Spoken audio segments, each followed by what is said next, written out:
అందరికీ నమస్కారం. వల్లభనేని వంశీ గారు మరోసారి అరెస్ట్ కాబోతున్నట్టు తెలుస్తోంది. సో దీని అప్డేట్స్ తెలుసుకుందాం. ప్రస్తుతం స్టూడియోలో జర్నలిస్ట్ శేషరావు గారు ఉన్నారు. ఇంటర్వ్యూలోకి వెళ్ళిపోదాం. Hello sir. హలో సార్, మళ్ళీ అరెస్ట్ కాబోతున్నారా? ఎందులో సార్? వల్లభనేని వంశీ గన్నవరం మాజీ ఎమ్మెల్యే 2019లో తెలుగుదేశం పార్టీ నుంచి గెలిచి ఆ తర్వాత వైఎస్ఆర్ కాంగ్రెస్ పార్టీకి వెళ్ళారు. ఆయన 2024 వైఎస్ఆర్ కాంగ్రెస్ పార్టీ నుంచి పోటీ చేసి ఓడిపోయారు. ఆ సందర్భంగా ఆ తెలుగుదేశం పార్టీ కూటమి గెలిచిన తర్వాత తెలుగుదేశం పార్టీ వాళ్ళు సంబరాలు చేసుకుంటున్నటువంటి టైంలో వల్లభనేని వంశీ అలాగే ఆయన అనుచరులు సునీల్తో పాటు సునీల్ అనుచరులు ఒక 8 మంది మీద హత్యాయత్నం చేశారు అనేటిది ఇప్పుడు తాజాగా వల్లభనేని వంశీ మీద నమోదైనటువంటి కేసు మాచవరం పోలీస్ స్టేషన్లో. ఆ రోజున వీళ్ళు రెచ్చగొట్టారు. వల్లభనేని వంశీ మనుషులు వల్లభనేని వంశీతో పాటు ఆయన తోట ఉన్నటువంటి కొంతమంది రెచ్చగొట్టారు.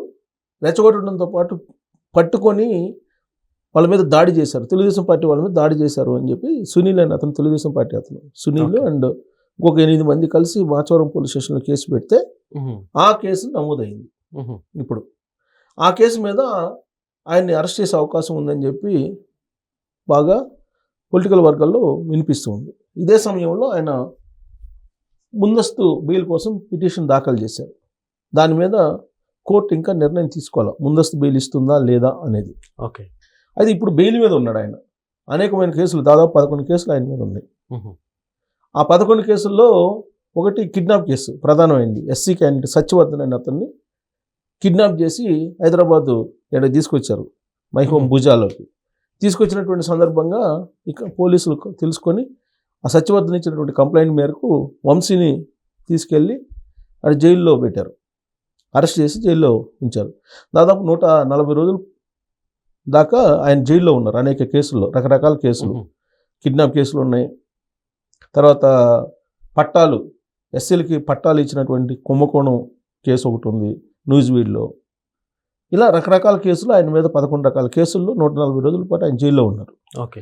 అనారోగ్య కారణాల దృష్ట్యా బెయిల్ ఇవ్వమని చెప్పి అభ్యర్థిస్తే కోర్టు కొన్ని ఆంక్షల నడుమ ఆయనకి బెయిల్ ఇవ్వడం జరిగింది.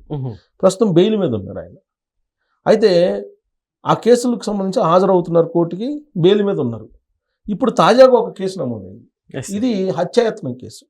ఓకే. మాచవరం పోలీసులు ఈ కేసును నమోదు చేశారు. హత్యాయత్నం కేసు. సునీల్తో పాటు మరొక 8 మందిని ఇతను అనుచరులతో కలిసి హత్య చేయడానికి ప్రయత్నం చేశారని చెప్పి కేసు. ఆ కేసు ఫైల్ అయింది. సో కాబట్టి ఆ కేసులో ఇతన్ని మరోసారి అరెస్ట్ చేసే అవకాశం ఉంది అని చెప్పి సర్వత్రా వినిపిస్తూ ఉంది. అయితే ఇక్కడ వల్లభనేని వంశీ అసలు ఈ రాజకీయాలకు దూరం అవుతున్నాడా? రాబోయే రోజుల్లో వల్లభనేని వంశీ కానీ, కొడాలి నాని కానీ, వీళ్ళని రోజాని, పేరు నానిని, గుడివాడ అమర్నాథ్ని, అంబటి రాంబాబుని, ఇలాంటి వాళ్ళని పక్కన పెట్టేయడానికి జగన్మోహన్ రెడ్డి గారు సిద్ధమయ్యారు అనేది ఒకటి వినిపిస్తుంది. జగన్మోహన్ రెడ్డి గారు వీళ్ళని దూరం పెట్టేస్తున్నారని టాక్ వినిపిస్తుంది. అది నిజమే అంటారా? అదే అలా పొలిటికల్ సర్కిల్స్లో గత కొన్ని రోజులుగా వినిపిస్తుంది. కారణం ఏంటంటే వీళ్ళ కారణంగా పార్టీ నష్టపోయింది, వీళ్ళ నోటి దురుసు కారణంగా నష్టపోయింది అనేటువంటి భావనలో ఆయన ఉన్నట్టు అంతర్గతంగా వాళ్ళ పార్టీలోనే చర్చ జరుగుతుంది. అందుకే ప్రత్యామ్నాయంగా కొన్ని కొత్త ఫేసులను తీసుకురావాలనేటువంటి ఉద్దేశంతో ఇప్పుడు శ్యామల అనేవాడిని యాంకర్ను తీసుకొని ఇప్పుడు అధికార ప్రతినిధి చేశారు. అలాంటి వాళ్ళ కొత్త ఫేసులను తీసుకురావాలి. ఇప్పుడు మళ్ళా వంగవీటి రంగా కుమార్తె ఆవిడ్ని తీసుకురావాలనుకుంటున్నారు. ఓకే.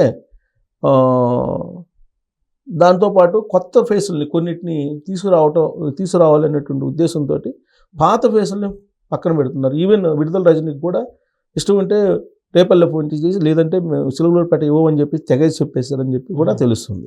ఓకే. సో ఇలా కొంతమంది ఎవరైతే ఎక్కువగా ప్రజలకి దూరంగా ఉండేలాగా మాట్లాడారో, అన్పార్లమెంటరీ వర్డ్స్ ఉపయోగించి, లేదంటే అవగాహన లోపంతో, తర్వాత కక్షాపూర్తంగా, లేదంటే రకరకాలుగా మాట్లాడి పాలిటిక్స్ అంటే ఇవేనా, ఇలాంటి రాజకీయాలే జగన్మోహన్ రెడ్డి చేస్తారా, ఇలాంటి వాళ్ళని జగన్మోహన్ రెడ్డి ప్రోత్సహిస్తారా అనేటువంటి ఫేసులు కొన్ని ఉన్నాయి. వాళ్ళని దూరంగా పెడితే కొంత సింపతి వస్తుంది అనేటువంటి ఒక ఆలోచన జగన్మోహన్ రెడ్డి గారు చేస్తున్నట్టుగా వాళ్ళ పార్టీలో ఉండేటువంటి వాళ్ళే చెబుతున్నారు. అందులో భాగంగానే కొత్త ఫేసులను ఎంకరేజ్ చేస్తున్నారు. ఇప్పుడు ఎన్ఆర్ఐ ఒక అతను ఎన్ఆర్ఐ ఒంగోలు కాన్స్టిట్యున్సీకి రెడీ అవుతున్నారని చెప్పి వినిపిస్తుంది. అంటే 2029 నాటికి ఎవరెవరిని ఎక్కడ పోటీ చేయించాలనేది ఇప్పటి నుంచి కసరత్తు చేస్తున్నారు జగన్మోహన్ రెడ్డి గారు అనేది వినిపిస్తుంది. దాంట్లో భాగంగానే ఇప్పుడు పేరు నాని బదులుగా రంగా కుమార్తెని ప్రమోట్ చేస్తున్నారు అనేది. అలాగే ఇప్పుడు గుడివాడలో కొడాలి నాని బదులుగా కాపు సామాజిక వర్గానికి సంబంధించినటువంటి నేతని ప్రమోట్ చేయడానికి ప్రయత్నం చేస్తున్నారు అనేది ఒకటి వినిపిస్తుంది. అలాగే వల్లభనేని వంశీ బదులుగా ఇంకొక ఎన్ఆర్ఐని ప్రమోట్ చేసే ప్రయత్నం చేస్తున్నారు. లేదంటే వల్లభనేని వంశీ బదులుగా ఆయన మిస్సెస్ నన్న రంగంలో దింపాలన్నట్టు ఆలోచన చేస్తున్నారు అని అంటున్నారు. దాంట్లో భాగంగా ఇప్పుడు వల్లభనేని వంశీకి సంబంధించినటువంటి ఇష్యూని ఎపిసోడ్ని పెద్ద వైఎస్ఆర్ కాంగ్రెస్ పార్టీ పట్టించుకోవట్లా. ఓకే. బట్ ఆయన మాత్రం అధికారంలో ఉన్నప్పుడు, జగన్మోహన్ రెడ్డి గారు అధికారంలో ఉన్నప్పుడు వంశీ మాట్లాడేటువంటి మాటలు ఎలాంటి మాటలు, ఎంత దారుణమైన మాటలు మాట్లాడారు. వ్యక్తిగతమైనటువంటి అనేకమైన అంశాలను మాట్లాడారు. వ్యక్తిగత అంశాలు, వ్యక్తిత్వ హననం చేసేటువంటి అంశాలని అనేకమంది మాట్లాడారు. రాష్ట్రీయ భువనేశ్వరి గారి గురించి కూడా అసెంబ్లీలో మాట్లాడారు కదా. చంద్రబాబు నాయుడు గారు కన్నీళ్లు పెట్టుకునేటువంటి పరిస్థితి తీసుకొచ్చారు కదా ఆ రోజున. తీసుకొచ్చింది ఎవరు? వల్లభనేని వంశీ, అలాగే కొడాలి నాని లాంటి వాళ్ళే కదా. వీళ్ళిద్దరు వచ్చింది ఎక్కడి నుంచి? తెలుగుదేశం పార్టీ నుంచి వచ్చారు. వీళ్ళిద్దరు లైఫ్ జీరో యాక్చువల్గా. కానీ తెలుగుదేశం పార్టీ నుంచి, తెలుగుదేశం పార్టీ పెట్టినటువంటి భిక్షతోటి రాజకీయాల్లోకి వచ్చారు అనేది తెలుగుదేశం పార్టీ వాళ్ళు చెప్తుంటారు. మేము వాళ్ళ భిక్ష మాకు అవసరం లేదని చెప్పి వీళ్ళు అంటారు. బట్ ప్రజలందరికీ తెలుసు ఎక్కడి నుంచి వీళ్ళు వచ్చారు, వీళ్ళ నేపథ్యం ఏంటి, వీళ్ళు రాజకీయంగా ఎలా ఎదిగారు, ఇవన్నీ ప్రజలకు తెలుసు కదా. కానీ ఇప్పుడు ఆయన్ని అరెస్ట్ చేశారు, కొడాలి నాని అరెస్ట్ చేయలేదు. కొడాలి నాని ఎందుకు అరెస్ట్ చేయలేదు? కొడాలి నాని మీద కూడా కేసులు ఉన్నాయి. కొడాలి నాని అరెస్ట్ చేయాల. ఆయన ఆరోగ్యం ఓపెన్ హార్ట్ సర్జరీ అని చెప్పి మహారాష్ట్రకి వెళ్ళాడు, ముంబై వెళ్ళాడు. ముంబై వెళ్ళి ఓపెన్ హార్ట్ సర్జరీ అని చెప్పి కొన్ని రోజులు అక్కడ గడిపారు. ఆ తర్వాత ఇప్పుడు వచ్చారు. రీసెంట్గా ఆయన కూడా మీడియా ముందుకు వచ్చారు, త్వరలోనే నేను ప్రజల్లోకి వస్తానని చెప్పి. వల్లభనేని వంశీ కూడా అరెస్ట్ అయిన తర్వాత ప్రజల్లోకి వెళ్ళాల. ఈ మధ్య కాలంలోనే ప్రజల్లోకి వెళ్ళడానికి సిద్ధమవుతున్నటువంటి క్రమంలో ఇప్పుడు ఇంకొక కేసు నమోదైంది, హత్యాయత్నం కేసు నమోదైంది. ఈ కేసులో అరెస్ట్ అయితే కనుక ఇప్పట్లో వచ్చేటువంటి పరిస్థితి ఉన్నది. ఎందుకంటే హత్యాయత్నం కేసు అనేది పెద్ద కేసు. సో ఈ కేసులో అరెస్ట్ అయితే ఇప్పుడు ఆయన అనారోగ్యంగా ఉన్నానని చెప్తున్నారు. ఆయన అనారోగ్యంగా ఉన్నటువంటి ఆయన కొన్ని రోజులు రెస్ట్ తీసుకున్న తర్వాత ఇప్పుడు ప్రజల్లోకి వచ్చి మళ్ళీ రాజకీయాలు చేసి వైఎస్ఆర్ కాంగ్రెస్ పార్టీ తరఫు నుంచి నెక్స్ట్ ఎలక్షన్కి పోటీ చేయడానికి సిద్ధమవుతున్నారు అనేటువంటిది ప్రజల్లోకి తీసుకెళ్లే ప్రయత్నం చేస్తున్నటువంటి క్రమంలో ఈ కేసు ఇప్పుడు పెట్టారు. ఇది పొలిటికల్ కేసు అని చెప్పి వైఎస్ఆర్ కాంగ్రెస్ పార్టీ అంటుంది. ఓకే. ఇప్పుడు లిక్కర్ని పొలిటికల్ కేసు అంటుంది. ఓకే. పరకానిది పొలిటికల్ కేసు అంటుంది వైఎస్ఆర్ కాంగ్రెస్ పార్టీ. కల్తీ నెయ్యికి సంబంధించిన కేసు పొలిటికల్ కేసు అంటుంది. ఇప్పుడు అక్కడ పల్నాడులో అరెస్ట్ చేసినటువంటి వాళ్ళది అరెస్ట్ పొలిటికల్ కేసు అంటుంది. ఎవరిని మాచార్ ఎమ్మెల్యే పిన్నెల్లి రామకృష్ణారెడ్డి బ్రదర్స్ని అరెస్ట్ చేసిన దాన్ని కూడా పొలిటికల్ కేసు అంటుంది. సో ఎవరిని అరెస్ట్ చేసినా పొలిటికల్ కేసు అంటున్నారు. ఇప్పుడు వల్లభనేని వంశీ మరి ఏం చేయకుండానే, సత్యవర్ధన్ని కిడ్నాప్ చేయకుండానే 140 రోజులు జైల్లో ఉన్నారా? అంటే కోర్టుకి పోలీసులు ఆధారాలు సబ్మిట్ చేయలేదా? ఇప్పుడు ఈ కేసులో కూడా హత్యాయత్నం జరిగిందని చెప్పి సునీల్ అని అతను కంప్లైంట్ చేశారు. దానికి ఆధారాలు చూపిస్తున్నారు. మరి పోలీసులు కేసు పెట్టి అరెస్ట్ అయితే చేస్తారు కదా. ముందస్తు బెయిల్ కోరారు కోర్టుని. ఒకసారి కోర్టు పరిశీలించిన తర్వాత మరి ఈయన ఆరోగ్య పరిస్థితులు బాగలేవని చెప్పేసి ఏమన్నా చెప్తారా, లేదంటే ముందస్తు బెయిల్ ఇస్తారా, లేదంటే ఈ హత్యాయత్నం కేసు కాబట్టి జైల్లో ఆరోగ్య పరీక్షలన్నీ చూసిన తర్వాత మళ్ళీ జైల్లో పెట్టండి అని చెప్పి అంటుందా అనేది చూడాలి మనం. ఇప్పటివరకు అయితే కోర్టు రెస్పాండ్ కాదు. సో వీటన్నింటినీ పొలిటికల్ కేసుల కింద జగన్మోహన్ రెడ్డి గారు భావిస్తున్నారు. కొంతమంది దగ్గరికి జైల్లో ములాఖాత్ అవుతున్నారు, ఆయన కొంతమంది దగ్గరికి వెళ్ళట్లేదు. ఇప్పుడు కాకాని గోవర్ధన్ రెడ్డి దగ్గరికి వెళ్ళొచ్చాడు, ములాఖాత్ అయ్యారు. ఇప్పుడు విజయవాడలో ఉండేటువంటి జైల్లో ఉండేటువంటి వాళ్ళ దగ్గర కొంతమందికి వెళ్ళారు, కొంతమంది దగ్గరికి వెళ్ళట్లేదు. అంటే ఎవరి దగ్గరికి అయితే జగన్మోహన్ రెడ్డి గారు వెళ్ళట్లేదు వాళ్ళందరినీ జగన్మోహన్ రెడ్డి గారు పక్కన పెడుతున్నారు అనేటువంటి ఒక అభిప్రాయం, అలాంటి చర్చ వైఎస్ఆర్ కాంగ్రెస్ పార్టీ శ్రేణుల్లో వెళ్ళిపోతుంది.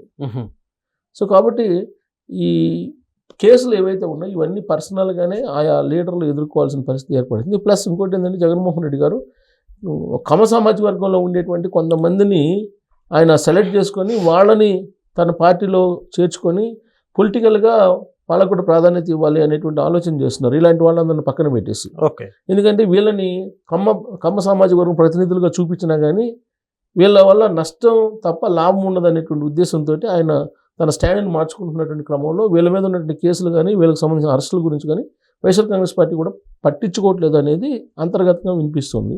సో మరి వల్లభనేని వంశీ మరి మళ్ళీ అరెస్ట్ అవుతాడా లేదా అనేది కోర్టు నిర్ణయిస్తుంది. Okay sir, thank you.